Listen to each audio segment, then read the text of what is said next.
Bob Flounders, joined by David Jones, who is wearing a matching UCLA outfit, hat, and shirt. Welcome to the Blue White Breakdown. Dave, how are you?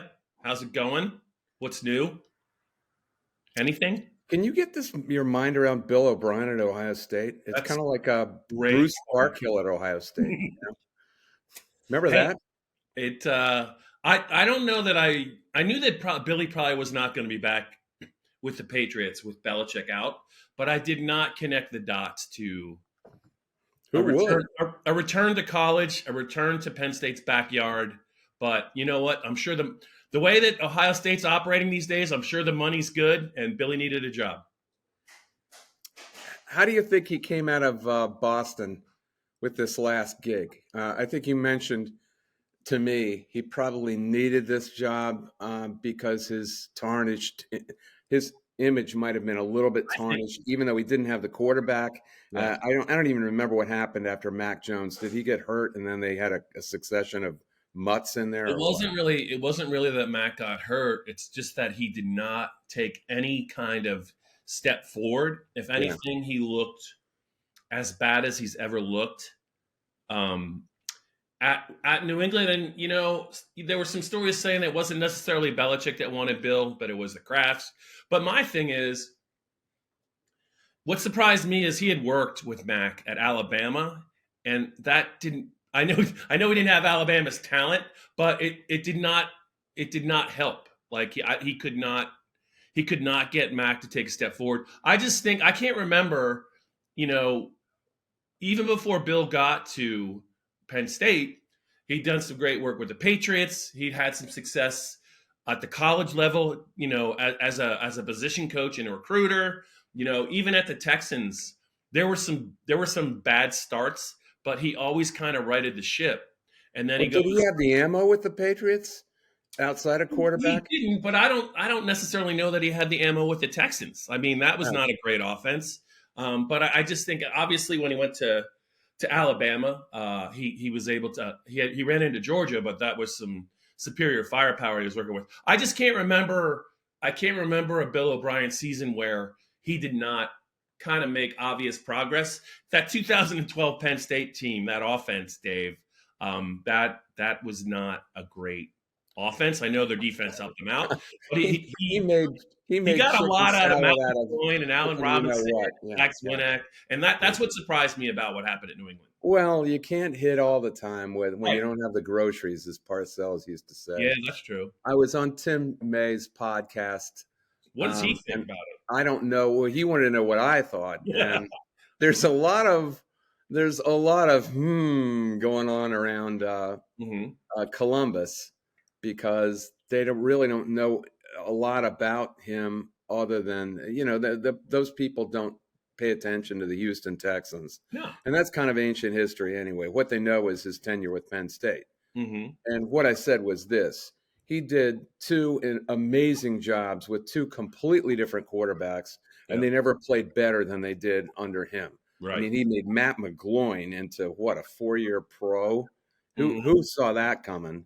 And then Christian Hackenberg had his best season ever as a freshman, and he regressed after O'Brien left. And said that's evidence that this guy knows what he's doing with quarterbacks. So now you have a situation where he's going to have to pick from two rookies who are terrific recruits, who I'm sure the fans in Columbus are going to want. Mm-hmm. One is named Air Roland, who is a 5-star recruit. I saw that name. I'm like, you better be good. You better be good. Would you ever name your kid Air Flounders if you had a son? I would probably give my my firstborn son, I would give him initials. I'd call him CL for Coors Light, but I wouldn't tell anyone what it meant. CL Flounders. Yeah. That sounds like a character in like North Dallas 40. Yeah. Would have been the assistant general manager. Yeah. I think he would embrace that name too. So, or it's going to be Will Howard, who we talked about just briefly last week, the transfer from Kansas State, who had a pretty good career under Chris Kleeman, who's from right here where I live, Downingtown. He went to Downingtown West, My kid went to Downingtown East. I know people who know Will Bitter Howard really rivals. well. Bitter Which, rivals. yeah, but all the kids are friends. I They know. know each other. One of Nick's old friends played and knows the family, the Will Howard's family, Yeah. really well. Also, I like Will Howard a lot. I do. yeah. Also, Leslie Goodell, who you probably know from the old Comcast A good Sports friend Center, of yours from when a good Comcast friend of Live. ours, when she was in sports management Mhm. recently, she was managing Will Howard's business dealings with NIL. That's So amazing. It's like yeah, 6 degrees of Dave I Jones. know, I You know. can Yeah. find somebody that is connected to everyone in the sporting world within 6 steps. It's But unbelievable. I don't know the kid at all. I just I know know. all these people who know But him. you know Leslie Goodell.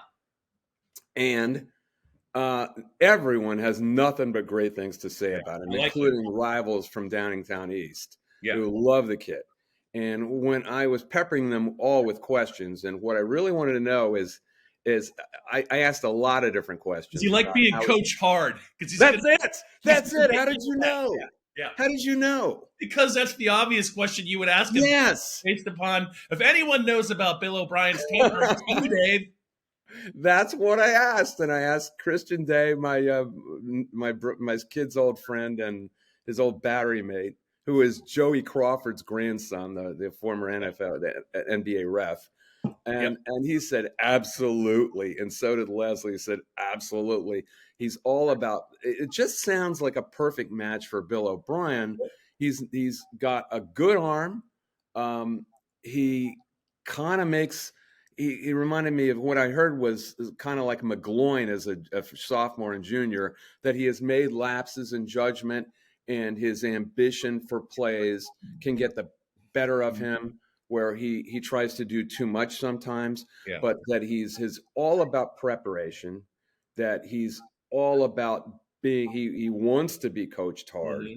And you can, OB's going to scream at him sometimes, and you just got to Yeah. take it. Yeah. Uh, Dave, real quick. So for the under 25 crowd that might be listening or watching this, like just a 60-second like breakdown of just Bill O'Brien, and how I would use the word fiery rather than angry, but he's honest about it. And we said the phrase is coach hard, but just maybe a couple of thoughts just on kind of how he approached things at Penn State. He demanded development, and he got it. he didn't want you to take it personally.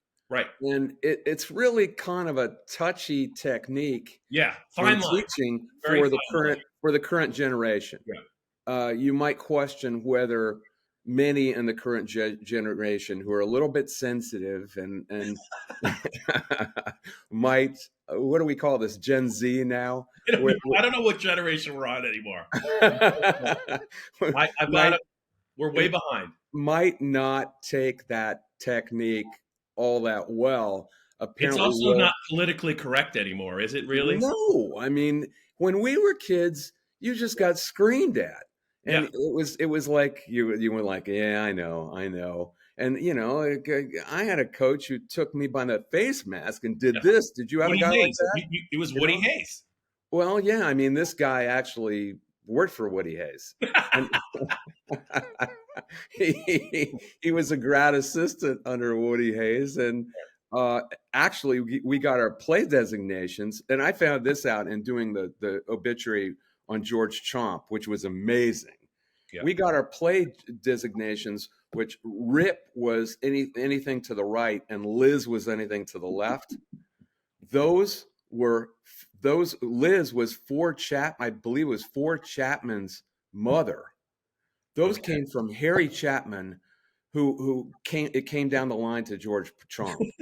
And I was calling these plays when I was 13 and had no idea that they came from George Chomp through the Chapmans. So George Chomp, great Ohio State assistant, legendary Harrisburg area coach. Ford Chapman coached the McDevitt 1995 state championship team. One of the great offensive minds, I think, in Pennsylvania.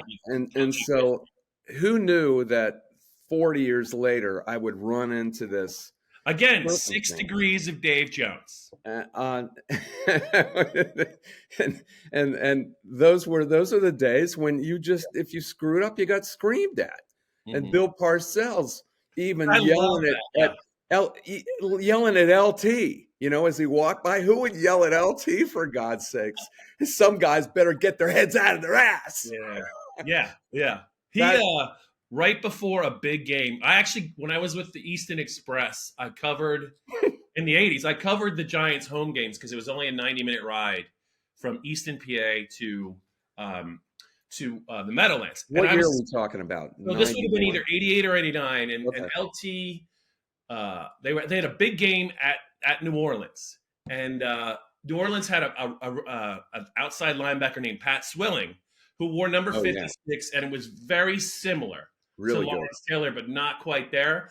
And the story goes that one day LT showed up to the Giants locker room, and there was a plane ticket to New Orleans in his locker. And Parcells came up to him and said, "Why don't you get on a plane to New Orleans and send Swilling up here?" And LT went thermonuclear, and he literally wrecked the game. He wrecked the Saints offense because of what Parcells did. But that wasn't angry Bill, but that was motivating Bill. That was punching the buttons. It's not different from Bill O'Brien. Punching the buttons, Bill. Yeah. Big Tuna Bill. Yeah. Well, that's the coaching lineage of Bill O'Brien. Yeah. To bring it full circle, and either you can handle it or you can't. And a big personality, someone like Matt McGloin, who will sing about Bill O'Brien. I called him too. Yeah. Of course, to ask him whether he didn't even know about Will Howard. He wasn't really familiar with Will Howard, but he said, absolutely, the kid better be able to be coached hard or he's not going to survive. So I think it's an interesting situation because you've got two real gee whiz recruits. I think one's I think the Air Roland kid's a 5-star. Yeah.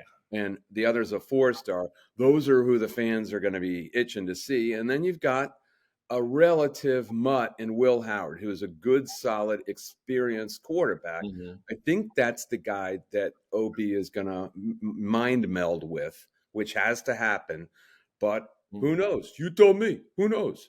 Well, I mean, I wouldn't feel too bad for Will because when in doubt, he can just hand the ball to either Quinshon Judkins or Trevion Henderson, and all's going to be right in the world. Yeah. That team that Ohio State has put together, and that's actually, they've almost reversed engineered it, Dave. It's not necessarily the recruiting, and it's not necessarily, it is a little bit of the transfer portal, but it's also, hey, let's have a program in place where we can convince some really talented kids, to not go to the NFL for another year and just come back to Ohio State. That to me is playing chess when the rest of college football is playing checkers. And it's possible. You've got an NFL coach there. You've got a guy who clearly can make you a better NFL player, and you're going to get paid. You're going to get paid a lot of money these days. This is the other thing. And Timbo and I talked about it, and it's really interesting. I think it's very clear that Ryan Day is doing two things here. First of all, he's going to take a couple of steps back from play calling. Why did that happen? Did you see that? Yeah, I liked it. Why did that happen? Just go with it. Well, the listeners don't know what you're talking about. What is this? I know. It's like Casper the Friendly Ghost. Just keep going. Because I did this. Yes. See? Stop it. Is everyone else seeing that? Because Ryan Day has clearly taken a couple of steps back from play calling, which he has never done. I mean, even Kevin Wilson, who was the coordinator there, didn't call plays. Ryan Day always called the plays. And Mike Yurcich certainly didn't call plays. Yeah, and OB is going to call the plays if he's there. That's one thing. The other thing is, it's pretty clear to me he is trying to make them tougher on offense. I don't know what he's going to do about defense, but at scrimmage, they're going to have to. I thought they were pretty tough on defense this year, too. I thought that was a pretty good it wasn't really their problem, but I don't think that they could run the ball when they needed to. And you're going to have to do that with OB's system. He's going to run some 12 personnel. He's not going to be unbalanced. He will be balanced, but the running game, especially with the tools they've got, the running backs and the access they have to good linemen. I don't know if their offensive linemen have developed the way they should have. The kid from San Diego State never really developed, and he was supposed to be gee whiz portal transfer. They haven't done that. I think this is an attempt to Ryan Day to make them tougher when Michigan has out-toughed them the last 3 years. Penn State hasn't, but Penn State's kind of in the same ballywick as Ohio State. They've kind of gone finesse, tried to go finesse and speed on defense and run around. Well, it's not working against Jim Harbaugh, Michigan. And I don't know what Harbaugh is going to do with the Chargers. Has anything happened there yet? Well, so this is Wednesday at noon. He's had a second interview. A lot of people who are reporting on this, who are well-sourced, seem to think that the framework is in place, but I don't. The minute we say it's a done deal, so I think I'd be surprised if he isn't going to go to the Chargers. But yeah, he's well on his way. Anything could happen at the last minute, but it looks good for him. Yeah, it's funny what's happened with this whole division. Harbaugh stepped. He was real close to leaving for the Vikings, and they wanted him out the door, as we've talked about 3 years ago. A lot of the fans were sick of his stuff. He couldn't beat Ohio State. They didn't care if he stayed or left, and he took a contract concession with Ward Manuel, the AD. I mean, who could have believed this would happen? Well, a couple of things happened. Urban Meyer left, and Mark D'Antonio left, and those are a couple of grinders who had tougher teams than he did. They did. And all of a sudden, that was a vacancy. And he became the toughest team. The other thing was he discarded Josh Gaddis as his coordinator and kind of took over with a guy who saw things the way he did in Sean Moore, a former offensive line coach. And all of a sudden, Michigan became the toughest team in the division without question. Toughest at scrimmage. They could win scrimmage. So now, if Harbaugh leaves, what does that do there? I mean, you can say Sharon Moore had a great season as a play caller and a coordinator, but he's probably the odds-on choice to replace Harbaugh. Is he the presence? Is he the charismatic, strange as Harbaugh may be, man? There's no question. No, he is not. He's a charismatic presence. He's a leader. Can Sharon Moore do that? I don't know. I don't know. But all of a sudden there could be a vacuum in this part of the Big Ten. Now, there's no more divisions. There's no more East. It's just a matter of who takes the mantle and runs with it, because all of a sudden you got to deal with Washington under Jed Fish, and we don't know how that's going to work out. But Jed Fish is a very good coach who lost their whole team, though. They lost at Arizona and Oregon with Dan Lanning. They're going to be tough teams. They're going to be tough. I don't think USC will be. They're going to be flashbang grenades everywhere and no defense. That ain't going to change. So, but there's going to be a toughness component ready to take over where Michigan was, and Penn State's going to have to deal with it, and so is Ohio State. Ohio State made a move in that direction. What'll Penn State do? I don't know.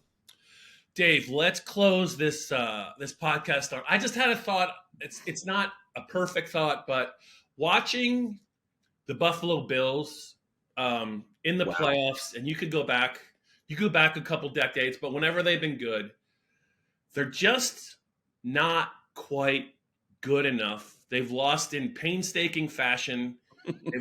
But does it remind you of a college program at all, Dave? Oh, wow. You say it. Go on and say it. They remind me a little of Penn State. Well, I thought Josh Allen just didn't make throws that were there to be made. There was a touchdown throw that he underthrew into the end zone. It was there. Diggs also dropped a touchdown. I know, but both of them. But I mean, it's like, 2 years ago, they're in Kansas City. They take the lead with 13 seconds to go, and their defense can't prevent a Kansas City field goal. They lose the game in overtime. It just seems like they always have their moments in the regular season where they look like, hey, this could be it. They're good. And then it's one thing or another. The Bengals obliterated them 2 years ago at home. But it just seems like they're just good enough to be the third or fourth best team in the NFL, but they always trip up. And for one reason or another, it could have been just Josh Allen, who also, I think he ran for 2 touchdowns in that game. I just think that they do remind me a little of Penn State, and they will until either Buffalo gets to the big game or Penn State gets to the playoff and does some damage. They're not even as good as Marv Levy Buffalo, really. Yeah. I mean, he got to the Super Bowl. Salary cap versus non-salary cap. Yeah. They're not even that good, and everyone's expecting them every year to be that good. Mm-hmm. Let me ask you this. As an NFL fan, and there's nobody who's a bigger NFL fan than you are. Right. You're kind of non-aligned because the Cowboys. I'm sorry, I didn't mean to. No, they're also. I didn't mean to mention. No, believe me, as a Cowboys fan, Nick Horvath sent me to their last Super Bowl. I was at that game in '96 for no reason at all to watch the Cowboys and Steelers play. But yeah, go ahead. But when they're out, you're non-aligned. Right. You're watching for enjoyment. Yep. I was talking to Nick, my son, about this, who's become a pretty big NFL fan and a Steelers fan because he lived in Pittsburgh. Who are you rooting for? Is there anyone are there 2 teams that you want to win less than the Bills and the Chiefs? Because I think the Chiefs have become the black hat of the NFL. Everyone's sick of Mahomes, sick of Andy Reid, sick of their whining, sick of them weaseling through games like this. And Nick predicted it. He said, I just feel like there's a way the Chiefs are going to weasel through this game and win it somehow, and it was. But did you even want either one of those teams to win? I was rooting for like a 6 overtime tie. I think there are a lot of people that were kind of mesmerized by the crowd, the Detroit crowd being so happy they got. Oh yeah, no, I think everyone's rooting for Detroit. Dan Campbell is every man, right? He is.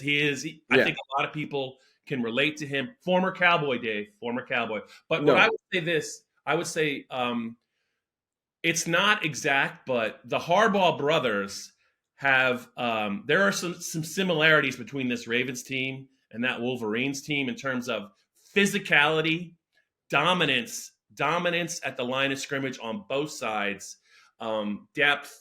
And that is a determined team. And plus, I think that they are equipped to beat the Chiefs. I would be surprised if the Chiefs can escape this trap. Yeah, I don't think they are either. I think they're the clear choice. I didn't think Ravens even played their best game against the Texans. And after 3 quarters, the Texans were ready to tap out. They cruised through that. A Jim Harbaugh, John Harbaugh championship parlay with similar teams. If you look at how the Ravens play, I know that Michigan didn't have Lamar Jackson, but it's a ferocious running game. They have a nondescript but very talented receiving core. They are big up front.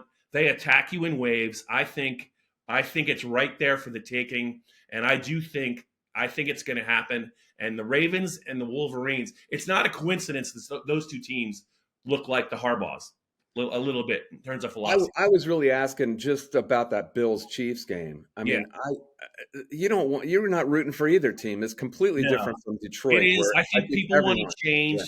People are tired of it, and it's just. But you got to beat them. You got to beat the Chiefs. Yes, you got to respect that. The Eagles had them down 10 at halftime.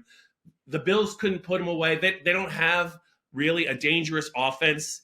It's the Isaiah Pacheco show, and Mahomes in key moments is able to make a play, and the defense is really good. It's really the opposite of an Andy Reid team that I can remember. And yet that offense played as well as they played all year. It did. But they're not throwing the ball. They're not getting a lot of explosive plays. He's a really good coach, and I do think, though, people are just really, really tired of them being in. I think they're tired of Patrick Mahomes' voice. Yeah, and I don't want to upset the Swifties, but it's getting a little old. And that too, yeah. Everyone is going to revel. I was glad to see that Kelsey's naked brother was next to her in the stands chugging beers and completely stole the limelight. He was the only one everyone was rooting for as far as the Chiefs are concerned. But I would root for Jason Kelsey, yeah. Sure, everyone roots for Jason Kelsey, especially here. I just think that the entire country is going to be rooting for the Ravens. And that's not exactly – And the Lions. And the Lions. And the Lions. But that's clear. Yep. I don't think the Lions win in San Francisco. Do you? I think it's the end of the road. I don't. I mean, I think that well, I mean, Green Bay had them. The Packers had them beat, and they couldn't. They just made too many mistakes. The Lions are a tough team. They've played two very, very close. That's the thing about the Lions is they usually put up a fight even when they lose. Dan Campbell has minimized his aggressive fourth down play calling, and this is a tough team. They're good at scrimmage. If they can get a lead on the Niners, I think they got a shot. But if the Niners start fast, it's going to be. Were you screaming at the TV when Dan Campbell didn't throw the red flag? And that how could he miss that? How could he? That was a horrible gaffe. It could have come back to get him. It could have. But I mean, it's also the other way. He's been too aggressive in the regular season, going for it on every fourth down. So he can't win. He's either too aggressive or not aggressive enough for you, Jones. No, you gotta call that. You gotta. Right. I know the play. Yeah, it should have been. He should have challenged it. Yeah, I was down. I wonder what the mechanics are in these NFL organizations. Have guys for everything. Yeah. How can there not be somebody in the booth looking at that replay up in the Lions booth and saying, red flag, throw it. Yeah. How can that not happen? I don't. Maybe they did, and he didn't throw it anyway because he didn't feel it. But I'm with you. I thought it was pretty clear cut, and they came. The guy on the network came right in and said, "Yeah, that guy was down. It should have been challenged." Yeah, that was Gene Steratore and Tony Romo, right? Yeah. No, that was they were on the AFC pot. You're talking about the NFC game. This was the Tampa game, right? Yeah, it was Olsen, Greg Olsen, and whoever their guy is. Yeah. Yeah. Might have been Dean Blandino. Dean Blandino. I'm sorry. We have a visitor. Hungry. Somebody's hungry. No, he's not hungry. He's just bored. It's bad weather, and I have to play ball with him. It's going to be 60 on Friday. I hope you take him on a long walk. I know, but it's going to be muddy, but I will. But I got him a new squeaker football, and he thinks that's great. So he wants to play in the living room with the squeaker football. It's about to go down in Downingtown. I like it. Yeah. All right, Dave, I'll let you go. You and Kaiser have a good play date. We'll talk about the playoffs next week. Hopefully there'll be some news on Harbaugh. And you never know what's going to happen. So let's enjoy. No, he could be bargaining with this. He could be taking the Chargers offer back to Ward Manuel and say, "How about this? How about this?" Did you remember when I took a pay cut? Remember that one time I took a pay cut? Well, look what they're going to pay me. I'd like to have that back with a few tens of millions. Yeah. Yes. Here's what we're going to do. Here's what we're going to do. Can you imagine having that kind of leverage with your employer? Oh, yeah. Here's what we're going to do. Yeah. He's going to rub his nose in it one way or the other before he leaves. And then he might say, "Nah, I don't think I'm going to go." You know what? I'm glad you made all those concessions, but I'm going to leave anyway. Yeah, I think I'll go to LA. I like the weather there better. Yeah. All right, Dave. I'll see you next week. All right.